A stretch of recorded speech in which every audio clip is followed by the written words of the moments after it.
السلام علیکم، میں ابو ایمل آج بے انتہا ضروری بات کے ساتھ آپ کے روبرو آیا ہوں۔ میں کافی فکر مند ہوں اس مسئلے پر۔ میں یہ بات ضروری سمجھتا ہوں کہ تلنگانہ کے ہر مسلمان تک یہ میری بات پہنچے۔ اگر کسی ذریعے سے آپ تک یہ ویڈیو پہنچ گئی ہے تو برائے مہربانی خاص طور پر حیدرآباد کے اطراف رہنے والے دیہاتوں میں گاؤں کے مسلمانوں تک یہ ویڈیو پہنچائیں۔ میں گراؤنڈ رپورٹ سے آپ کو واقف کروا رہا ہوں۔ حیدرآباد کے اطراف میں جو رنگا ریڈی ہے، 33 ڈسٹرکٹ ہے تلنگانہ میں، وہاں پر اکثر دیکھا گیا ہے کہ وہاں کے مسلمان اپنے گاؤں سے کوئی زمین بیچ کر یا کسی اور وجہ سے تعلیم حاصل کرنے کے لیے شہر آ رہے ہیں، یا روزگار کے لیے یا بزنس کے لیے یا ملازمت کے لیے کسی بھی وجہ سے شہروں کی طرف آ رہے ہیں۔ تو کچھ لوگ اپنے زمینات بیچ کر آ رہے ہیں، اور کچھ اگر کسی کے پاس نہیں ہے تو وہ اپنا گھر چھوڑ کر آ رہے ہیں اور رمضان بقرعید کو اپنے گھر کو جا کر دیکھتے ہیں۔ لیکن مسئلہ یہ ہے کہ جس گاؤں میں آپ کا تعلق تھا، وہ وہاں کی مسجد کس حال میں ہے؟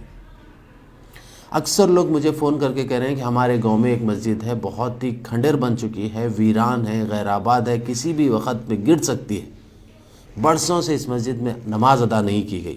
جب میں وہاں پر جا کر دیکھتا ہوں، وہاں کے مقامی لوگوں سے بات کرتا ہوں، تو بتاتے ہیں کہ پہلے مسلمان یہاں پر کثیر تعداد میں اس گاؤں میں رہا کرتے تھے۔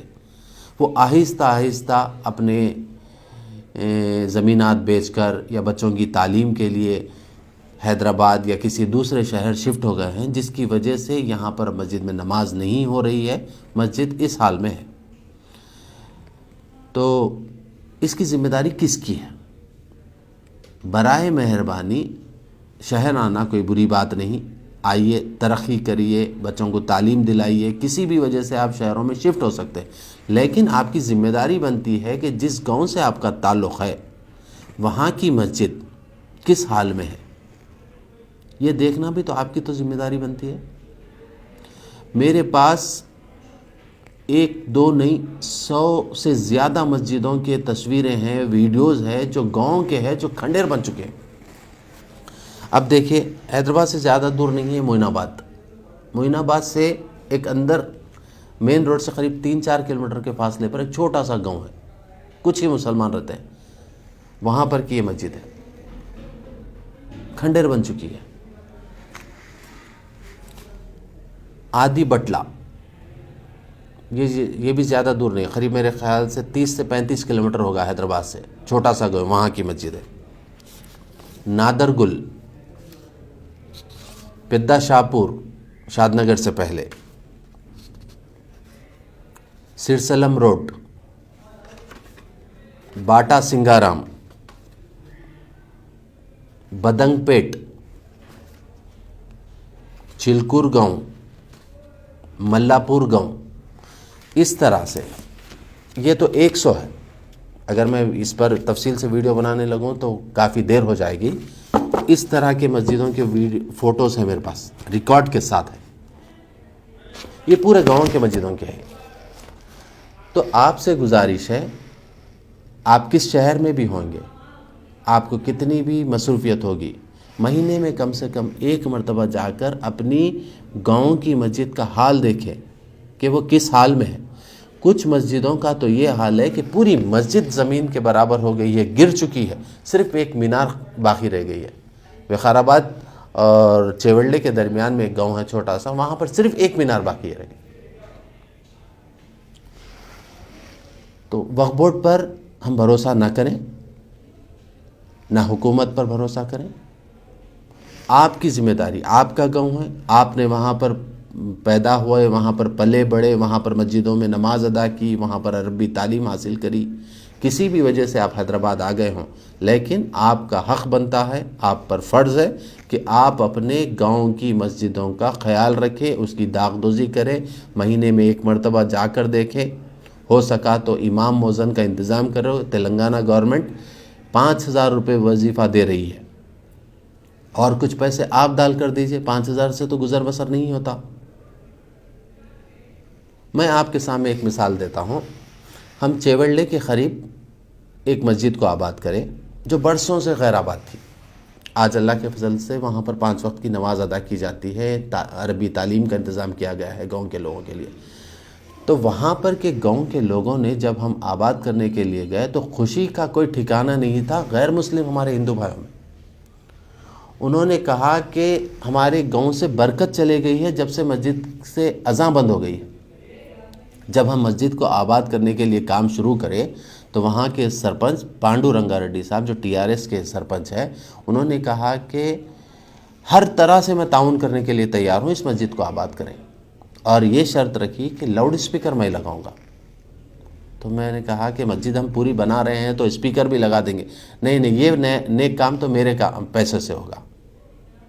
اور ڈپٹی سرپنچ سندیپ، جب ہم مسجد کی باؤنڈری بنا رہے تھے اور مسجد کی داغدوزی کر رہے تھے، روز صبح میں پانی کا کیورنگ، نئی دیواروں کو جو پانی ڈالنا ہوتا ہے وہ سندیپ ڈال رہے تھے. جب مسجد مکمل بن گئی، آباد کے ٹائم پہ جشن کا ماحول تھا. اور جب مسجد میں نماز پابندی سے ہونے لگی تو سرپنچ نے یہ دیکھا کہ مسجد آنے کے لیے کچا راستہ ہے، تو سیمنٹ روڈ مسجد تک ڈلوائے انہوں نے. اب بتائیں کتنے اچھے لوگ ہیں. ہم کو رجوع ہونے کی ضرورت ہے. ہم بدماش اور شرپسندوں کی بات نہیں، اچھے لوگوں کی کوئی کمی نہیں ہے. جیسے ہم جو مسجد کا آباد کریں، وہ لوگوں کا اتنا تعاون ہے کہ عصر کی نماز کے بعد، مغرب کی نماز کے بعد عورتیں اپنے بچوں کو لے کر امام صاحب سے دعا پڑھانے کے لیے آتی ہیں. اگر کبھی ذبح کرنے کی نوبت آتی ہے ان کے تہواروں میں تو ہمارے امام صاحب سے مدد لیتے ہیں یہ لوگ ذبح کرنے کے لیے.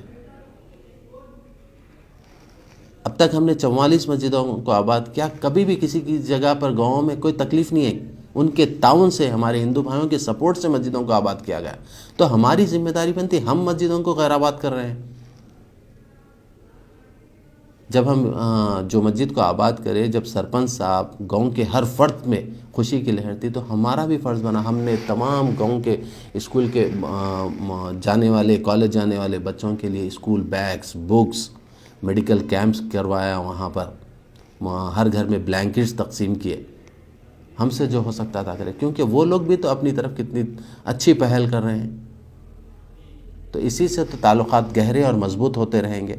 تو آخر میں میری ایک گزارش یہ ہے کہ آپ کا تعلق کہیں سے بھی ہو، تلنگانہ کے چھوٹے سے چھوٹے یا کسی ڈسٹرکٹ سے تعلق رکھتے ہو، اگر وہاں پر آس پاس کوئی اللہ کا گھر، عام طور پر قطب شاہی دور میں، آصف جاہی دور میں، مغلیہ دور میں سینکڑوں مسجدیں بنائی گئی تھی.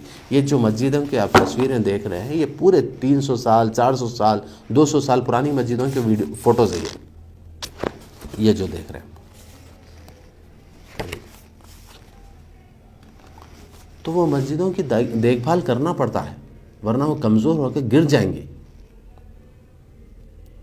پھر ایک مرتبہ گزارش ہے کہ مسجدوں کو آباد رکھیں اور اس کی دیکھ بھال کا خاص خیال رکھیں. جہاں پر وقف بورڈ کی مدد لینا ہو تو وہاں پر وقف بورڈ کی بھی مدد لیں آپ. اور اگر غیر آباد مسجد ہے تو مجھے بھی اطلاع کریں اور وقف بورڈ کو بھی ایک درخواست دیں. وقف بورڈ کا ہر گاؤں میں ایک انسپکٹر ہوتا ہے، اس کو وزٹ کرائیں، اس کا ریکارڈ محفوظ رکھیں تاکہ ہمارے مسجدیں آباد ہو اور اس کی حفاظت ہو سکے. ابو احمد.